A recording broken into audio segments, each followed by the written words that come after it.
हर रोज़ की तरह हमारे साथ जुड़ चुके हैं मेरे सहयोगी विवेक मित्तल, जो कि हर रोज़ काफ़ी शानदार रिसर्च लेकर के आते हैं, ताकि भविष्य में जो रणनीति आप बना रहे हैं शेयर बाज़ार के अंदर, वो उसमें कहीं आपसे गलती ना हो, कोई चूक ना हो। अलग अलग सेक्टर्स का हम अभी फ़िलहाल जायज़ा ले रहे हैं। चौथी तिमाही के नतीजों का दौर आज से शुरू होने वाला है, टीसीएस के नतीजे आने वाले हैं।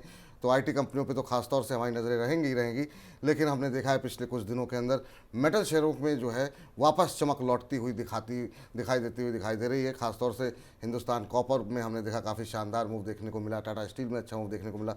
लेकिन ये चमक क्या वाकई में बरकरार रहेगी? चौथी तिमाही के नतीजों से क्या कुछ उम्मीदें हैं? इसके लिए चलते हैं वेग के पास। वेग, क्या कुछ कह रहे हैं आंकड़े?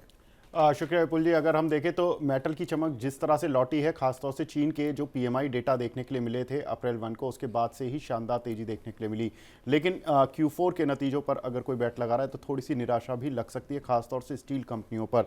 अगर हम देखें तो स्टील कंपनियों के नतीजे का अनुमान जो है वो थोड़ा कमज़ोर है। हालांकि एल्यूमिनियम और कॉपर कंपनियों के नतीजे रिलेटिवली बेटर देखने के लिए मिलेंगे। अगर कोल इंडिया की बात करें तो कोल के ई ऑक्शन का जो प्रीमियम था वो 117% था Q3 में, जो घटकर अब केवल 45 से 50% के बीच रह गया, जिसकी वजह से कोल इंडिया के नतीजे भी हो सकता है कि कमज़ोर आते हुए दिखाई दें।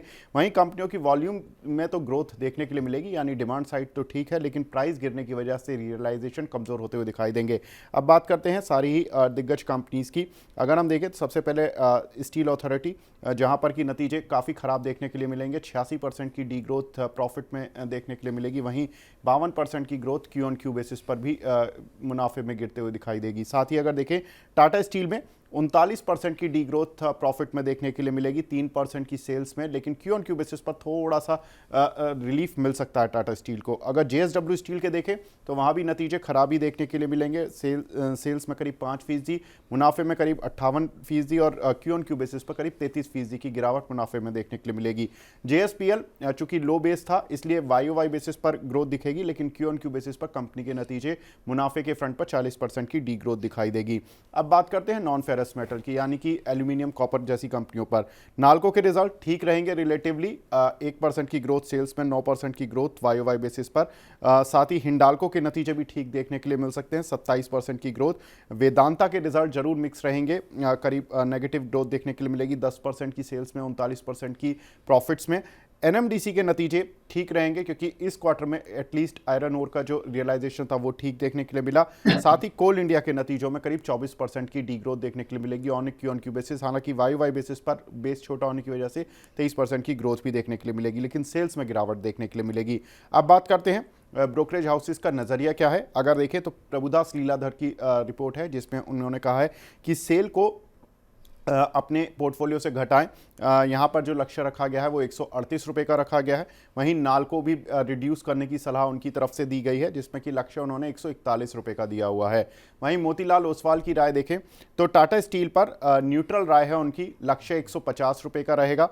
केवल एकमात्र काउंटर जो दोनों ही ब्रोकरेज हाउसेस की लिस्ट में बाय साइड पर है वो है हिंडाल्को, जिस पर कि लक्ष्य मोतीलाल के 670 रुपये के और प्रभुदास लीलाधर के 658 रुपये के। चलिए, तो एकमात्र खरीदारी की सलाह वाला शेयर जो निकल के आया है वो हिंडाल्को है। सेल को घटाने की सलाह दी जा रही है। टाटा स्टील पर न्यूट्रल यहाँ पर राय निकल करके आ रही है। संतोष जी, आप कैसे देख रहे हैं सर? आपकी क्या राय है? आप मेटल पैक को कैसे देख रहे हैं? क्या कुछ उम्मीदें आपकी?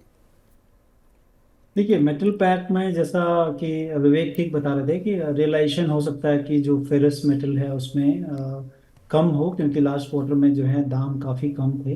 लेकिन जैसे ही फाइनेंशियल ईयर चेंज हुआ है, आप देखें रियलाइजेशन 10% के आसपास बढ़ गए हैं एटलीस्ट फेरस में। तो मतलब आने वाले दिनों में नंबर्स शायद उनके अच्छे हों, तो प्राइसेस में उतना ज़्यादा असर नहीं होगा। लेकिन हाँ, ये नंबर्स नतीजों में दिखेगा, क्योंकि नतीजे स्टेल हैं, हम पीछे देख रहे हैं। सामने जो है, जो अभी जो मार्केट प्राइस चल रहे हैं वहां पर काफी अच्छी रियलाइजेशन हो रही है, क्योंकि अच्छी चाइना के जो पीएमआई डेटा आए हैं उसके बाद प्राइसेस काफी हार्डन हुए हैं। नॉन फेरस मेटल में पहले से ठीक था, तो मुझे लग रहा है कि वहां तो जैसे भी इंडस्ट्रियल जितने भी मेटल हैं वो ठीक करेंगे। तो मेटल एज ए होल मुझे लग रहा है कि इस साल ठीक करेगा, लंबी अवधि का नजरिया रखें। और प्राइसेस भी अगर आप देखें तो उस प्राइसेस में भी वही चीज रिफ्लेक्ट हो रही है कि इस साल जो है शायद मेटल पैक से रिटर्न अच्छा है।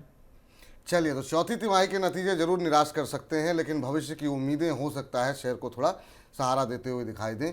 लंबी अवधि में जो है संतोष जी का मानना है कि मेटल पैक में मजबूती देखने को मिलेगी।